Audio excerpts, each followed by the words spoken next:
네, 안녕하세요.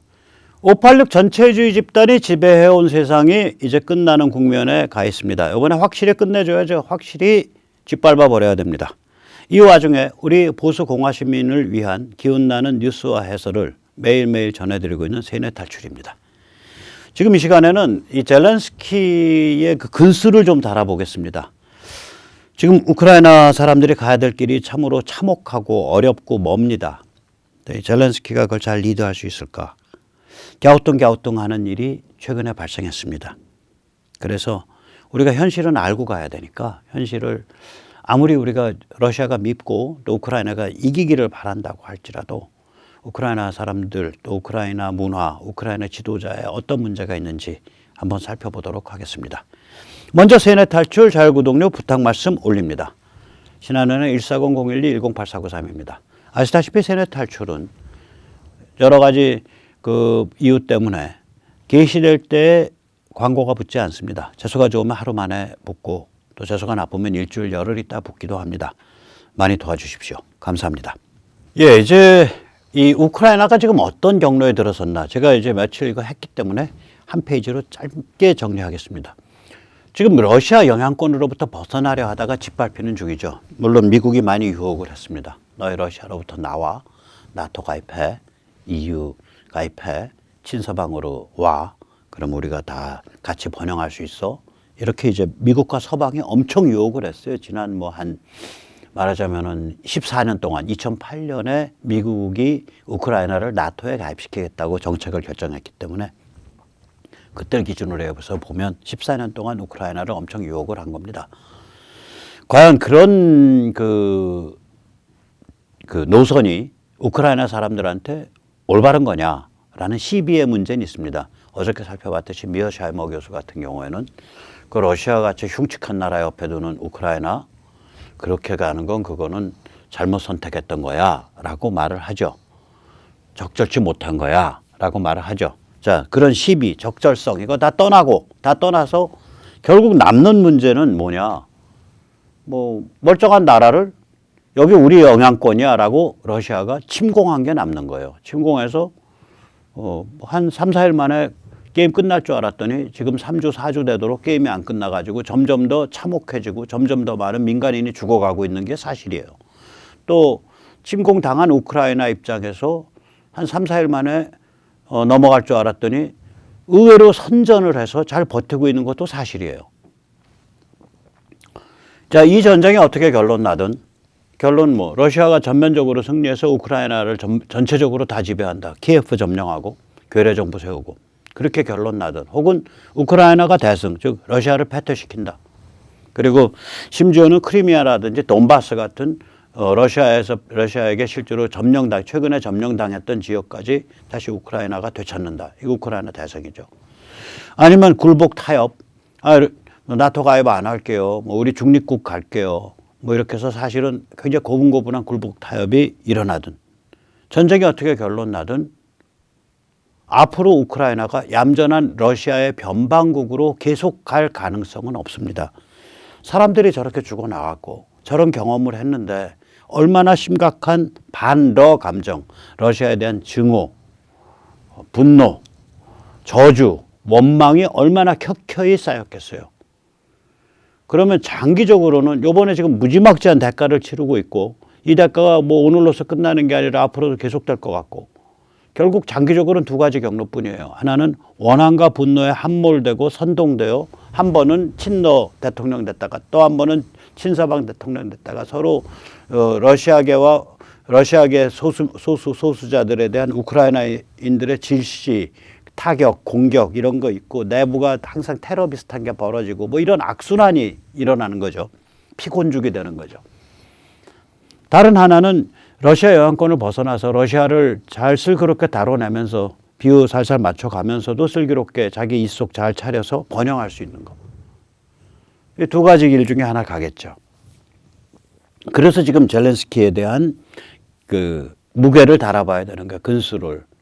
이 두 번째 길을 가려면 우남 이승만급의 혹은 거기에 뭐 그 정도까지 훌륭하지는 않더라도 거기에 한 5%라도 되는 정도의 근수는 나와야 되는데 최근에 젤렌스키가 완전히 개발질을 했습니다. 이번 주 일요일 날, 엊그저께. 그래서 마음이 참 안 좋아요. 한번 어떤 개발질을 했나 직접 보시죠. 젤렌스키가 이스라엘 이제 의회, 크나트인가 뭐 그렇게 부르죠. 이스라엘 의회를 대상으로 한 원격 동영상 강연을 했단 말이에요. 연설을 했다고요. 여기서 참 철없는 소리를 했어요. 여기서 젤렌스키는 러시아를 나치 독일과 동일시하고 우크라이나가 지금 겪고 있는 순환을 홀로코스트와 동일시했습니다. 겉으로 보면 우리는 이제 세계사, 유럽사에 대해서 조금 이렇게 실감을 못하기 때문에 이게 문제가 왜 있는지 잘 모르지만 잘 실감할 수 없지만 이거 엄청난 문제 있는 겁니다. 특히 그걸 다룬 그 어감과 말투에서 큰 문제 있습니다. 젤렌스키가 우리말로 대충 번역해 보면 이런 취지의 말을 했습니다. 나치가 형성된 지 102년이 지난 오늘 러시아가 우크라이나를 침공했습니다.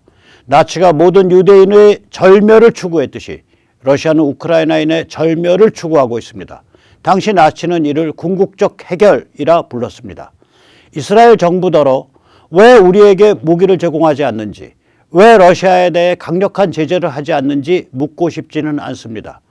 중립적 입장을 취하면서 평화협상을 알선하는 것이 과연 올바른 일입니까? 왜 우리를 도와주지 않는 겁니까? 우크라이나와 러시아 사이에 평화협상을 추진하는 이스라엘 베넷 수상을 향해서 이렇게 말하고 싶습니다. 도대체 뭐 하는 겁니까? 무관심한 겁니까? 정치적 계산을 하는 중입니까? 우리든 러시아든 편을 택하십시오. 무관심이야말로 파멸을 불러일으킵니다. 정치적 계산은 오류를 범할 수 있습니다. 국가와 국가 사이의 협상을 어레인지할 수는 있지만 선과 악 사이의 협상을 어레인지할 수는 없습니다. 말은 근사해요. 근데 저게 남의 나라 국회에 대고 할 소리냐고. 왜 너희 우리 안 도와줘? 왜 안 도와줘? 거기다가 그 나라에 가장 민감한 가장 인류 역사상 가장 추악하고 참혹했던 범죄였던 홀로코스트, 그리고 그것을 거론했을 때 나치가 썼던 용어 파이널 솔루션이라 그랬어요. 유대인을 절멸시켜버리는 거. 지금 러시아가 우크라이나를 절멸시키려고 그런다. 우크라이나 사람을 파이널 솔루션을 하려고 그런다. 이런 것들은 굉장히 문제가 있습니다. 그리고 이제 그게 거론된 배경을 보면 더 문제가 있습니다. 한번 직접 보시죠. 이 연설에서 제가 번역은 안 했지만 젤렌스키가 이런 말을 여러 차례 했습니다. 우크라이나 사람들이 80년 전에 우크라이나 땅에서 유대인들이 학살당할 때 유대인을 구하기 위해서 엄청난 노력을 했습니다. 우크라이나 사람들이 80년 전 유대인을 도왔듯이 이제 유대인이 우크라이나 사람들을 도울 차례입니다. 말 근사하게 들려요. 문제는 뭐냐? 역사적 사실이 아니에요. 나치 때 이 학살부대가 이제 SS가 이 학살부대를 했습니다. 실제로 대부분의 사람들은 숲에 빨가벗겨서 끌고 나가서 숲속에서 총으로 쏴서 죽였어요. 집단 수용소 보내줘서 가스실에서 죽는 건 오히려 문명적 차원에서 죽은 거예요. 훨씬 더 야만적으로 학살됐어요. 그때 사람들 굴비 엮듯이 빨가벗겨서 끌고 나가는 거예요. 이거 SS 밑에 완장찬 애들이 있다고요. 우크라이나 현지인들이 유대인 학살에 참여하는 SS 완장부대로 지원해서 근무한 사람이 무려 8만 명입니다. 8만 명. 나치 때. 반면에 유대인을 도운 기록이 있는 우크라이나 사람은 2,600명에 지나지 않아요. 지금 제가 영어로 되어 있는 게 바로 예루살렘 포스트에서 나온 그거입니다. 예루살렘 포스트에 뭐라고 써 있냐. Israelis know the history of the Holocaust very well. 이스라엘 사람들은 홀로코스트의 역사를 매우 잘한다. The Ukrainian auxiliary police rounded up Jews to be massacred in Babin Yar, Lviv, and Zhytomyr. 우크라이나 오그제리얼 폴리스, 그러니까 SS 부대의 하위 돌격대들이 우크라이나 사람들이 유대인을 굴비역듯이 엮어가지고 학살장으로 끌고 갔다. 마빈야르에서도 그런 일이 있었고 리비브에서도 그런 일이 있었고 지토미르에서도 그런 일이 있었다. About 80,000 Ukrainians volunteered for the SS compared with 2,600 Ukrainians documented as having saved Jews. 8만 명의 우크라이나 사람들이 SS 돌격 때 따까리로 자원했다. 반면에 유대인을 도왔다라는 기록이 있는 우크라이나인은 2,600명에 불과하다. And before that, 그리고 이러한 나치 학살이 일어나기 전에 some of the worst pogroms in Jewish history were perpetrated in what is now Ukraine. 유대인들에 대한 강간, 약탈, 폭행, 살해, 축제, 그걸 포그럼이라 그래요. 러시아나 동구권에서 주기적으로 있었던 그 난동이에요. 이 포그럼 난동 중에서도 가장 지독한 난동이 오늘 우크라이나라고 불리는 그 지역에서 주기적으로 발생하곤 했었다. 그걸 우리 이스라엘 사람들 다 안다 이거예요. 이런 상태의 사람들을 두고 왜 우리 안 도와줍니까? 80년 전에 당신들 구하려고 우크라이나 사람들이 얼마나 노력했는데요. 우리가 당신들한테 80년 전에 했듯이 당신들도 우리한테 지금 해줘야 됩니다. 이러고서 울부짖은 거예요, 젤렌스키가. 그러니까 역사를 아는 이스라엘 사람들이 진짜 통렬하게 비웃었어요. 뭐라 그랬냐? 젤렌스키는 80년 전 우크라 사람들이 유대인에게 해주었던 일을 지금 유대인이 우크라 사람들한테 해달라고 요청했어. 그런데 우리 사양해. 왜냐? 우리 이스라엘 사람들은 도덕을 알기 때문이지. 무슨 얘기냐? 80년 전에 니들이 우리한테 했듯이 오늘 우리가 하면 우리가 니를 잡아주기로 들어가야 돼, 임마. 그거 해달라고? 넌 역사도 모르냐? 이 소리를 하는 거예요. 이스라엘 지식인들이. 요번에 아주 요번에 문제 일으킨 겁니다. 젤렌스키가. 자기 그 근수가 나온 거예요. 제가 우남 이승만이요. 이런 실수한 적이 없어요. 그분은. 예를 들어서 우남은 1941년에 Japan Inside Out, 일본을 벗기다라는 책에 보면 미국을 많이 비판을 해요. 매섭게. 미국을 뭐라고 비판을 하냐. 지금 니들은 나치나 일제와 전쟁을 안 하려고 계속 피해왔다. 이렇게 피했고 저렇게 피했고 이때도 피했고 저때도 피했고 계속 얘기를 들어요. 그런데 니들이 원하든 않든 일제가 니들을 공격할 거야.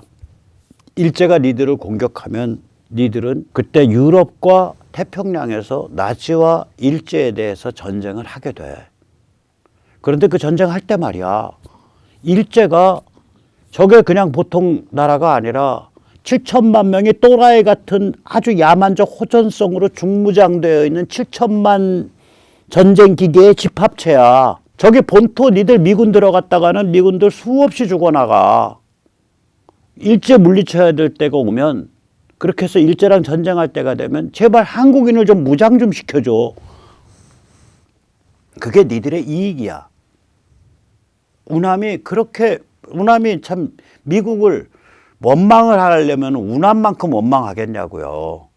왜냐하면 미국과 일제 사이의 그 밀월 관계는 1920년대 말까지 이어지거든요. 언제부터? 러일 전쟁 전부터.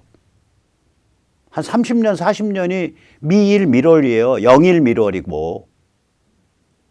청일전쟁을 국제정치학에서는 청나라 뒤에는 프랑스가 있고 일본 뒤에는 영국과 미국이 있다라고 얘기해요. 러일 전쟁, 일본 뒤에는 영국과 일제 뒤에는 영국과 미국이 있다라고 얘기를 해요. 그러면 얼마나 원망이 많겠어요.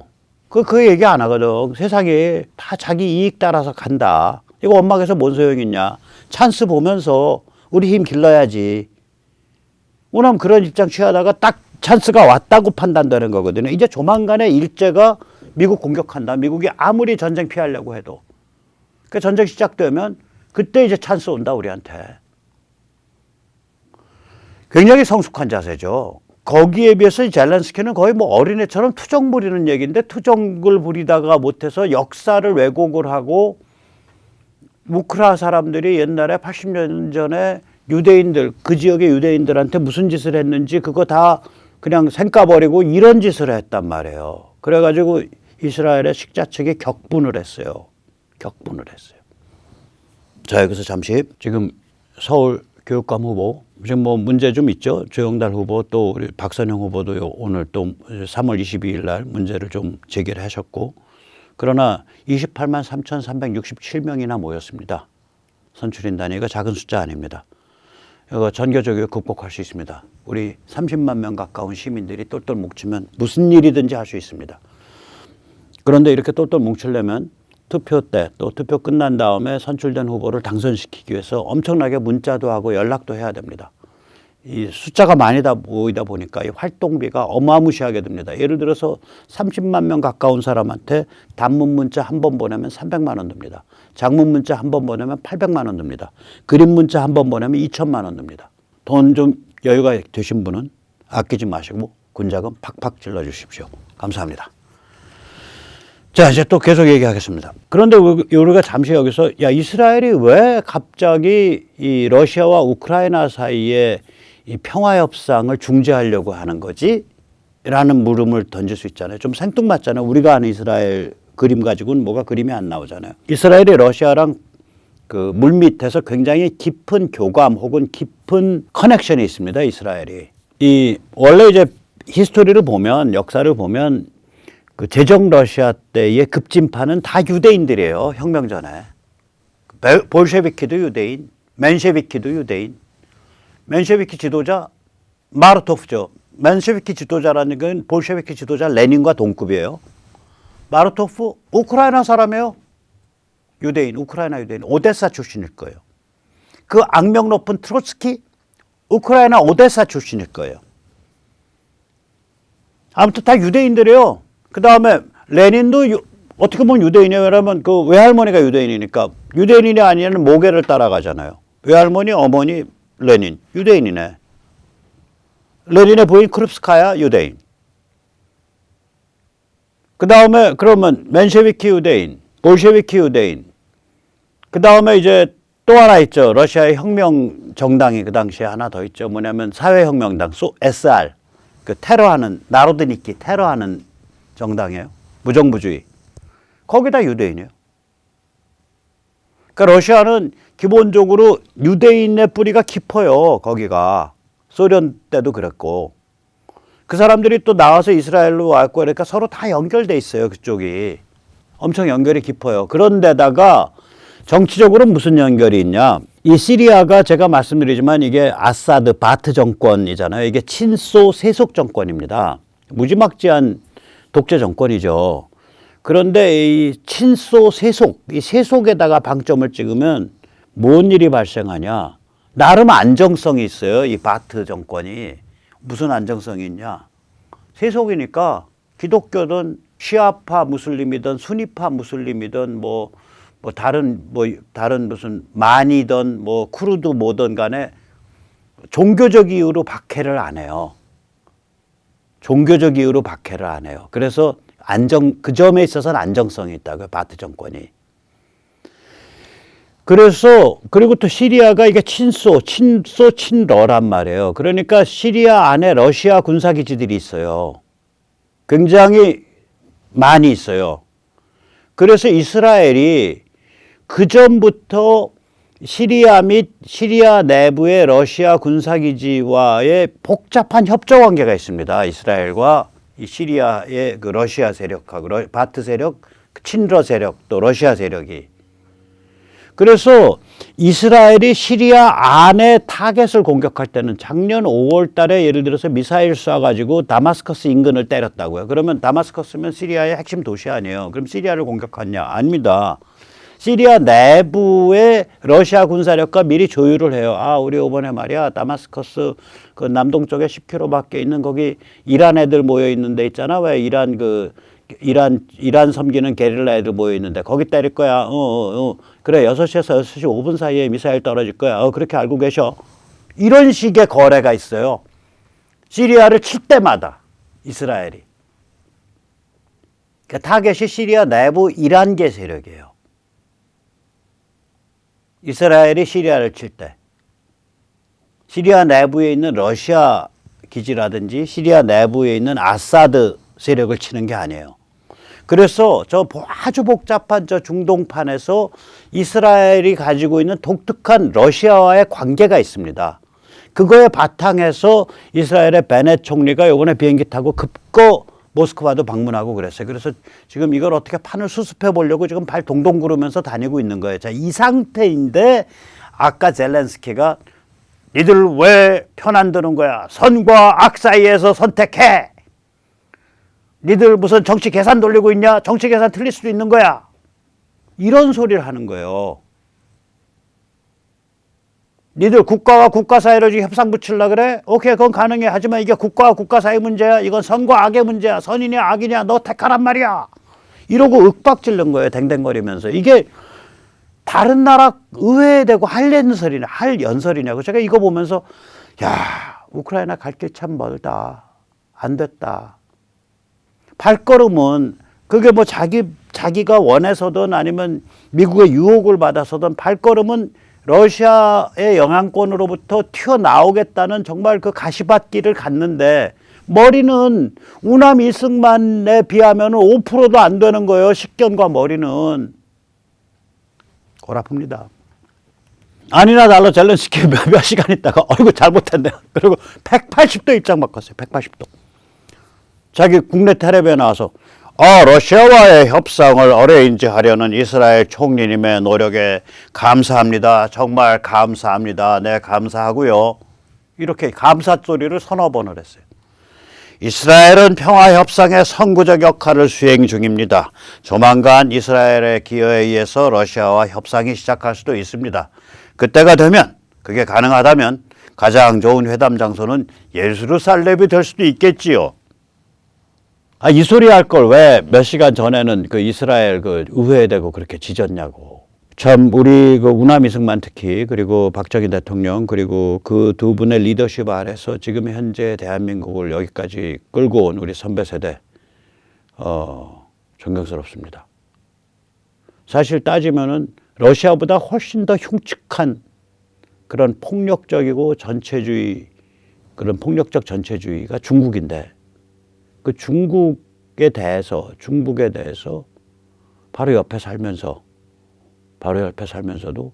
우리의 독립을 유지하고 우리가 문명과 자유의 그런 가치를 섬길 수 있고 표현할 수 있고 표방할 수 있다는 거.